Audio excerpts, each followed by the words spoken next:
Olá, caros companheiros. É uma alegria estar aqui com vocês no dia de hoje para mais um estudo do curso O Céu e o Inferno.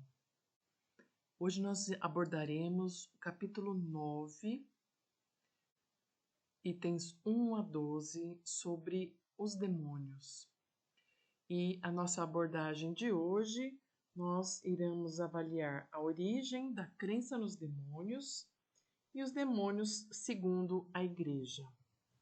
Então, vamos fazer a nossa oração, fechando os nossos olhos por alguns momentos, pedindo a Deus, nosso Pai, a Jesus, nosso Mestre e amigo, que esteja conosco, que nos oriente, nos proteja em todos os momentos, que possa abrir nossos olhos, nossa mente, nossos corações para esse aprendizado, que essa doutrina consoladora possa cada vez mais construir dentro dos nossos corações o amor ao próximo, para que nós possamos crescer e nos aprimorarmos cada vez mais, tanto no intelecto quanto na moral. Graças vos damos, Senhor, e pedimos que esteja sempre conosco, nos amparando na nossa caminhada. Que assim seja. Então, hoje nós vamos começar falando um pouquinho sobre a origem da crença nos demônios. De onde será que veio essa ideia, que veio esse conceito? Então, a humanidade, através dos tempos, tem trazido em todas as suas sociedades essas ideias. Diversas teogonias têm considerado a presença e a existência dos demônios, apesar de hoje em dia, esse conceito já ter decaído bastante. Muitas religiões, muitas doutrinas ainda consideram a existência dos demônios, e é por isso então que Kardec vai conversar e trazer esse assunto à tona para a nossa reflexão, para o nosso entendimento. Importante a gente buscar compreender que a crença num poder superior, ela é instintiva ao homem, sempre aconteceu, e a gente vai encontrar ela sob diferentes formas em todas as idades do mundo, certo? Mas hoje, dado o grau de cultura que nós já atingimos, a gente discute sobre essa natureza e sobre os atributos desse poder de uma maneira um pouco diferente, calculando que naquela época mais antiga, as noções que o homem tinha a respeito desse poder eram muito diferentes, era muito mais próximo da infância do entendimento, da infância da humanidade. Então, a doutrina espírita, ela vai levar em consideração a existência de demônios. A gente vai entender que dentro da doutrina espírita, a nossa concepção é muito diferente da que a maioria das religiões e das doutrinas tem, entendendo que os demônios não são nada mais do que o espírito de pessoas que ainda estão em evolução e estão aí muito, muito atrasados nessa evolução, na busca pelo seu aprimoramento. Muito diferente da noção que a maioria das teogonias tem de seres devotados eternamente ao mal e com o objetivo de levar o ser humano ao erro. Então, como da inocência, da ingenuidade ou do primitivismo mesmo dos seres mais primitivos, a gente vai ter a compreensão de que eles olhavam para a existência desse poder superior como quem admira e teme as forças da natureza, porque era o que eles conseguiam observar. Eles observavam a natureza com toda a sua força, com todo o seu poder, que muitas vezes vinha para trazer benefícios, alimento, água, uma temperatura amena, mas também trazia muitas vezes destruição, e com essa destruição o medo, né? Então, essa ideia primitiva, ela escravizava o homem ao instinto, da mesma maneira como ainda se vê muito hoje em povos bárbaros, em selvagens contemporâneos, né? Então, qual que é a preocupação que esses têm, né?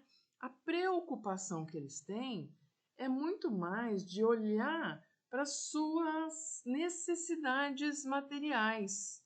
Então, o sol, por exemplo, né, ele não é buscado no sentido de compreender a ciência por trás da sua existência, das leis que regem os seus movimentos. Para aquele homem no estado natural, o que era a maior preocupação é se o sol ia ser suficiente para aquecer, para iluminar, para que as plantas crescessem, sem, no entanto, causar destruição, causar secas.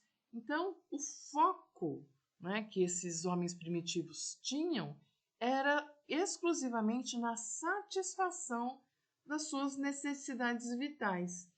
Esse era o foco da sua existência, o único sentido que pode tornar acessível para eles os gozos puramente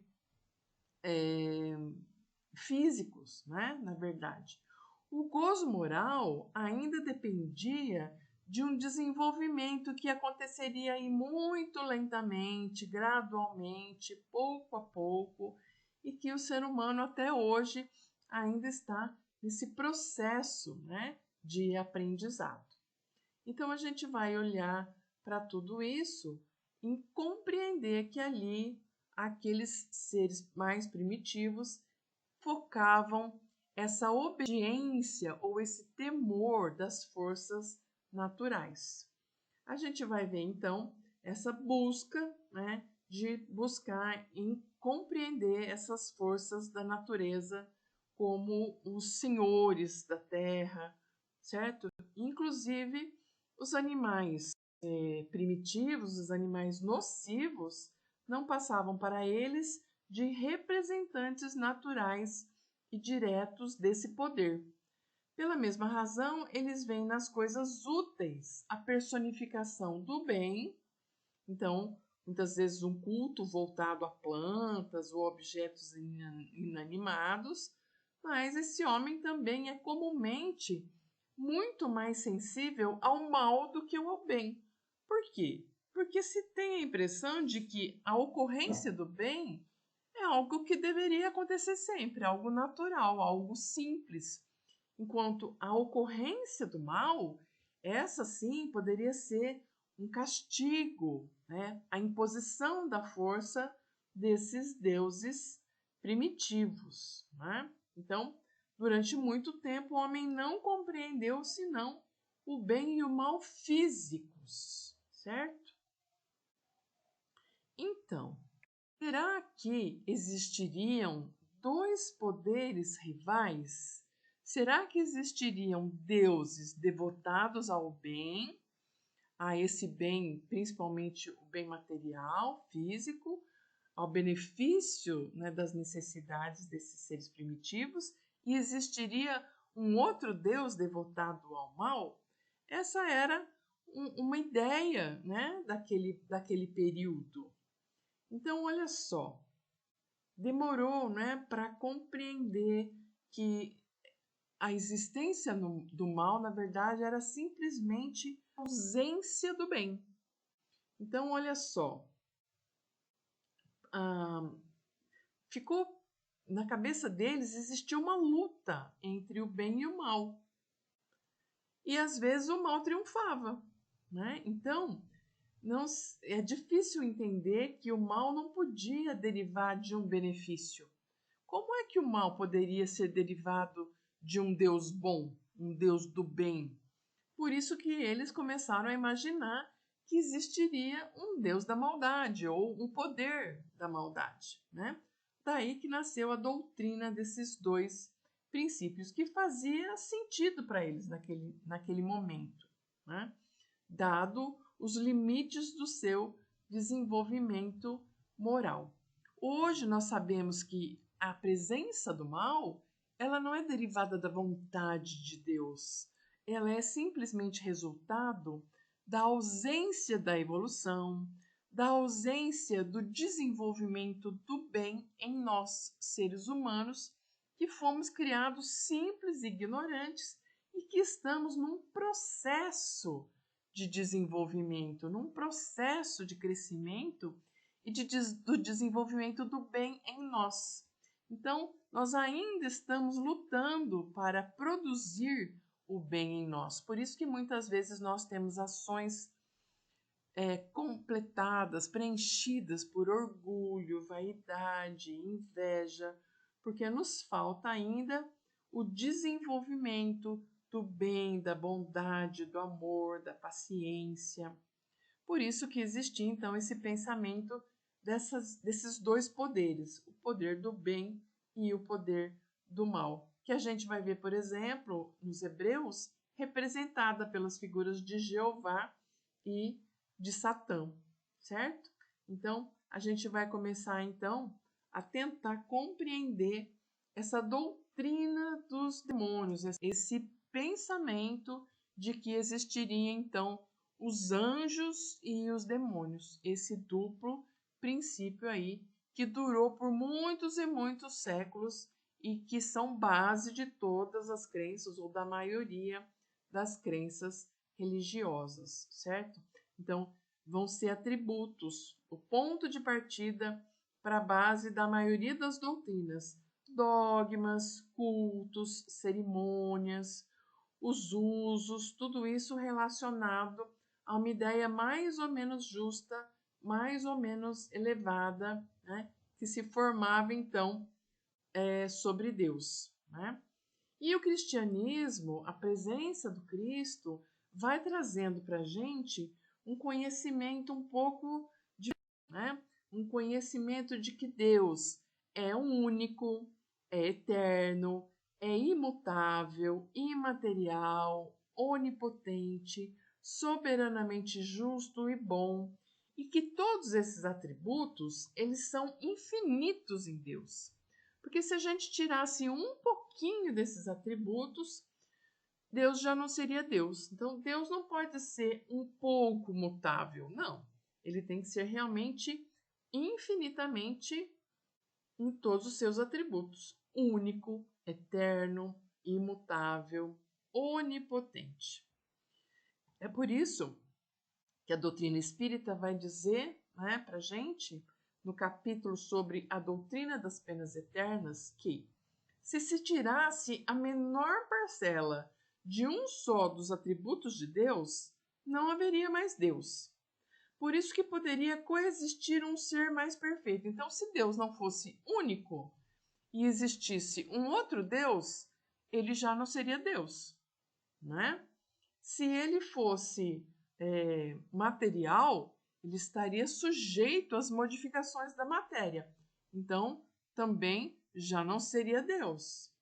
Se ele não fosse completamente justo, também não seria Deus. Então, para que qualquer desses princípios seja verdadeiro, preciso é que não encerre nenhum atentado, nenhuma vírgula às suas divinas perfeições. Vejamos se é assim de fato nessa doutrina aí dos demônios. Quer dizer, vamos ver agora se a existência dos demônios, como prega a igreja, se isso é compatível com esse Deus soberanamente bom e justo. E a gente vai ver que não é, né? A gente vai ver que não é compatível. Então, de onde vem essa ideia da existência do demônio segundo a igreja e as doutrinas conhecidas, né? Então, segundo a igreja, Satanás, ou o chefe, ou o rei dos demônios, não é, segundo a igreja, uma personificação alegórica do mal. Quer dizer, ele não é um símbolo. Então, a existência desse demônio não é só um símbolo para a igreja, mas é uma entidade real. Porque a gente poderia dizer, não, a ideia do demônio é só para representar a existência da maldade, mas não é isso que a igreja prega, né? Ela prega, ela traz essa personagem, né, do Satanás ou do demônio como uma entidade real, praticando exclusivamente o mal, enquanto Deus pratica exclusivamente o bem. Agora só, vamos ver sobre essa teoria, né, que é conhecida dentro da igreja como a doutrina dos anjos caídos. E Kardec vai trazer para a gente aqui no capítulo 9 uma explicação e uma citação que foi extraída da pastoral de Monsenhor Gosset, cardeal arcebispo de Reims, pela quaresma de 1865. Então, o que Kardec vai depois explicar aqui é como se fosse uma resposta, uma explicação para aquilo que foi publicado nesse momento pela doutrina, pela Igreja Católica, nessa pastoral em 1865, tá? Então, aqui, o que a gente vai falar agora que veio dessa pastoral e depois aquilo que Kardec contra-argumenta a respeito disso. Então, na teoria dos anjos caídos, esses anjos, né? Esses anjos, eles teriam sido criados por Deus perfeitos, da mesma maneira que os outros anjos, na teoria, teriam sido criados perfeitos. E por muito tempo, né? Eles continuaram, né? Se mantiveram realizando o bem. Mas aí o que acontece? Deus teria criado, né, esses seres para a perfeição, para o amor, mas em um determinado momento eles mudaram de ideia. Por que mudaram de ideia? Porque Deus, segundo a teoria dos anjos caídos, né, Deus que é bondade e santidade por excelência, não os havia criado perversos e maus, não. Criou eles com infinitas perfeições, certo? E eles poderiam ter alcançado a confirmação dos justos para todo sempre e serem admitidos no gozo das bem-aventuranças. Mas o que aconteceu? Por que mudou alguma coisa no meio do caminho? Que verdades eles desconheceram? É que, segundo a igreja, né, Deus criou uma mediação entre esses seres e o Filho de Deus, que teria natureza humana, que é Jesus Cristo. Então, Jesus Cristo, Verbo divino, né, ele vem como mediador e salvador único na terra como no céu. Então, Deus colocou Jesus, que era humano, como mediador e salvador único. Então, nenhuma criatura poderia alcançar tal fim sem essa maravilhosa e sublime intervenção da caridade de Deus, de Jesus, né? E aí o que acontece? Essa revelação inesperada deixou aqueles corações se sentirem humilhados. Enquanto alguns anjos acharam normal, bom, maravilhoso, esses outros se sentiram humilhados. Eles se encheram de soberba e não aceitaram. Eles nunca poderiam atribuir a si próprios os títulos dessa glória. Eles teriam que aceitar esse mediador. E aí, segundo essa doutrina, Lúcifer e a terça parte dos anjos sucumbiram a pensamentos de inveja e de orgulho. E esse chefe dos rebeldes, né, se esqueceu de Deus e passou então a ter sentimentos de rebeldia. Certo? Então, olha só. que a doutrina espírita vai trazer? Então, o que Kardec vai trazer como objeção a essa doutrina dos anjos caídos? Kardec vai começar pensando no seguinte: se a criação divina é perfeita em tudo que faz, se Deus teve como objetivo criar seres perfeitos, seres bons, como é que no meio do caminho, eles sendo perfeitos, eles puderam falir a ponto de desconhecer a autoridade desse Deus em cuja presença se encontravam? Então, olha só, é uma contradição. É uma contradição. Ou Deus quis que eles fossem perfeitos, mas enganou-se. Então, quer dizer, Deus falhou, queria que eles fossem perfeitos, mas não conseguiu. Então, se Deus não conseguiu fazer um ser perfeito como ele queria, então Deus não seria infalível? Né? Ele falhou. Bom, se Deus falhou, isso vai contra tudo aquilo que a gente sabe já das perfeições infinitas de Deus. Deus como onipotente, todo-poderoso, soberanamente bom e justo. Bom, agora, se Deus não quis criar eles perfeitos, então aí Deus não seria soberanamente bom e justo. Então, olha só, ou ele não é onipotente, porque ele queria criar esses seres perfeitos, mas não conseguiu, ou Deus não é soberanamente bom e justo, porque ele não quis, de fato, criar esses seres perfeitos. Bom, então a gente vê que isso é uma grande contradição, porque Deus só pode ser Deus se ele for infinito em seus atributos, que incluem ser soberanamente bom e justo, soberanamente poderoso, onipotente. Então, olha só, por isso que a doutrina espírita, ela não consegue, ela não aceita essa doutrina, essa teoria dos anjos caídos, né? Porque vai contra aquilo que a gente entende como a divindade de Deus, que é perfeita, certo? Então, por isso que a nossa ideia, a ideia que a doutrina vai trazer para a gente é diferente, né? E também Kardec vai pensar como objeção a essa ideia de um ser que, pelo seu erro, foi condenado eternamente a manter-se mal.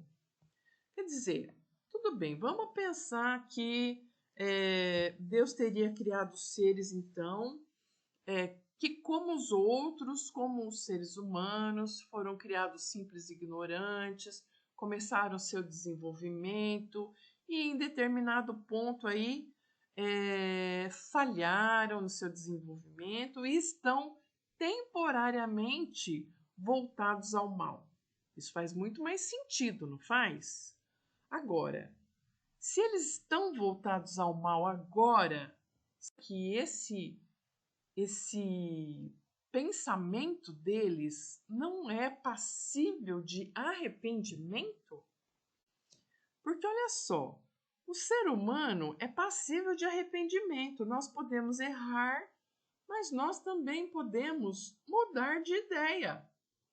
Nós podemos mudar de ideia. Por que esses seres não podem mudar de ideia, se arrependerem, né, e mudarem a sua conduta? Faria muito mais sentido se Jesus traz para a gente a existência do perdão, do amor, de um Deus amoroso, um Deus que é Pai, né? Soberanamente amor, justiça, bondade, misericórdia. Tem muito mais a ver, né? Esse pensamento de um Deus misericordioso. Então, no último item que a gente vai trabalhar hoje, que é o item 12, Kardec fala assim: admitindo a falibilidade dos anjos do mesmo jeito que os homens, a punição, ou seja, o sofrimento em que eles estão atualmente, é uma consequência. Lógico, se a gente faz uma coisa errada, a gente colhe as consequências, é ação e reação. É uma consequência justa e natural da falta que a gente cometeu. Então, a falta que eles cometeram também vão ter consequências de sofrimento. Mas, se nós admitirmos ao mesmo tempo uma possibilidade do resgate, a regeneração, a graça que vem da misericórdia de Deus após um real arrependimento, uma real expiação daquilo que eles fizeram, então tudo se esclarece.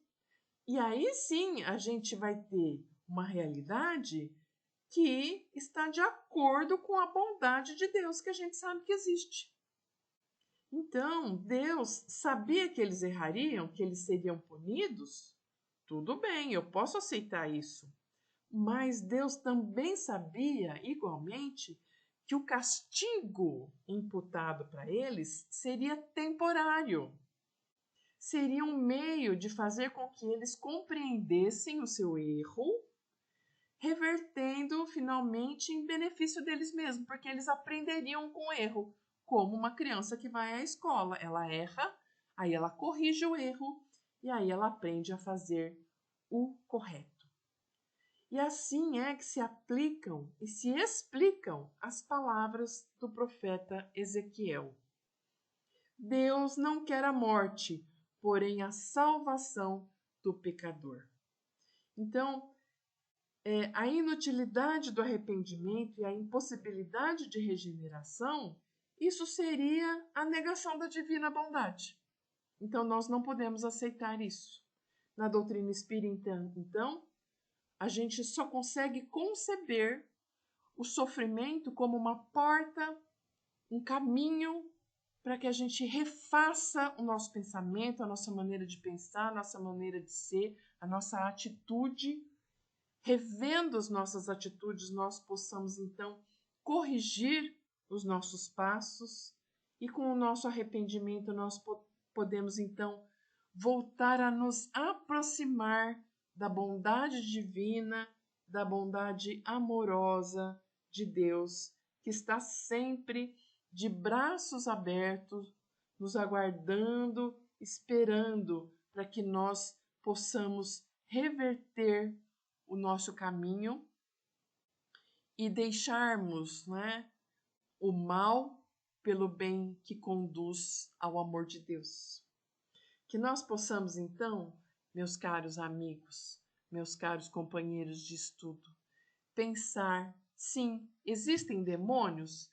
Existem demônios no sentido de que existem seres que ainda estão longe da bondade de Deus, estão temporariamente voltados ao mal e à maldade, mas que eles também serão movidos em determinado tempo pela lei de progresso, que é uma lei divina e perfeita, como todas as outras, e eles também se mobilizarão no sentido de mudar o seu comportamento e tornarem-se indivíduos melhores, seres melhores, com iluminação dos seus olhos, dos seus pensamentos, do seu coração, voltados então para aquilo que é a vontade de Deus, o amor, a bondade, a pureza, a paciência, tudo aquilo que nos torna mais próximos de Deus. Que nós possamos então refletir sobre esses ensinamentos e na nossa próxima aula nós continuaremos vendo a parte final do capítulo 9. Espero vocês até lá, deixando aqui com vocês meu voto de carinho, esperança e amor. Uma boa noite a todos.